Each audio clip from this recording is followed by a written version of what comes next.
Friends, welcome to our channel.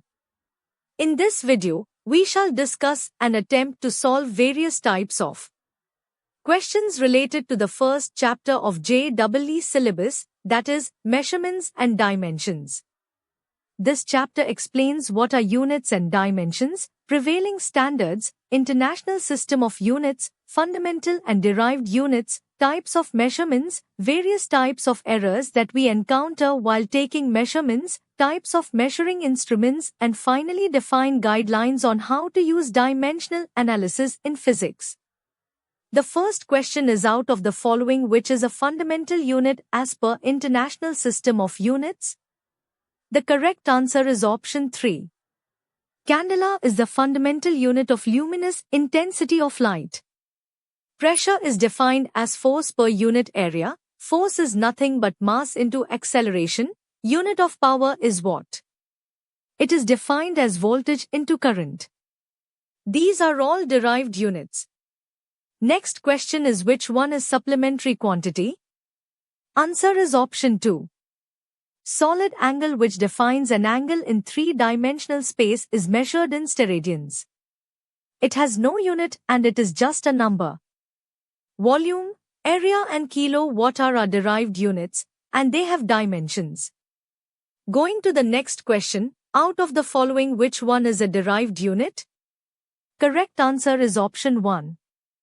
Pressure is nothing but force per unit area.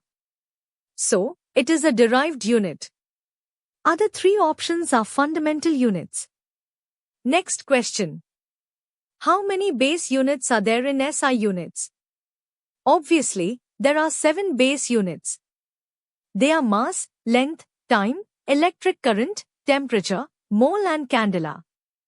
Next question is, which unit has incorrect dimension in the following list? Pascal is Newton per meter square, which is correct. What is joule per second? It is also correct. Ohm is voltage per current. It is also correct. Joule is Newton meter. It is not Newton second.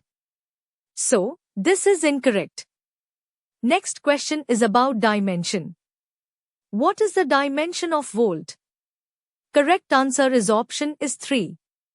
1 volt is equal to 1 joule per coulomb. Coming to the next question. Which instrument is used in measuring small lengths such as the diameter of a thin wire or the thickness of a sheet? Correct answer is option 4. All the above instruments are used to measure small lengths. Next, in a Wheatstone bridge experiment, unknown resistance is measured using a standard resistance. Which of the following options is correct? Correct answer is option 3. The net current flowing through the central circuit should be 0.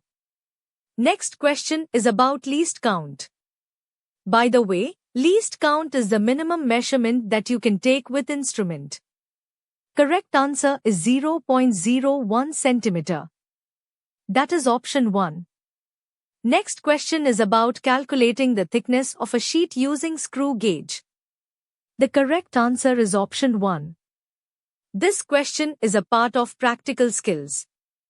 In the laboratory you will be asked to measure thickness of a sheet using screw gauge. You can go through calculations here.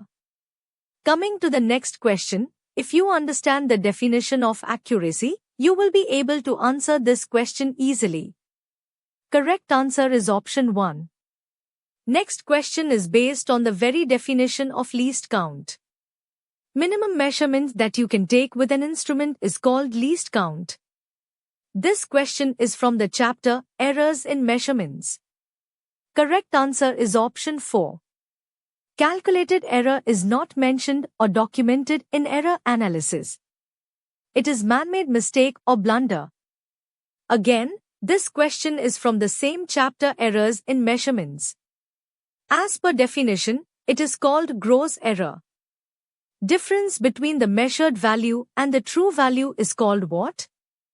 It is called absolute error. Please try to understand different types of errors as defined in Errors in Measurements. The last question is, where do you use dimensional analysis? Correct answer is option 4.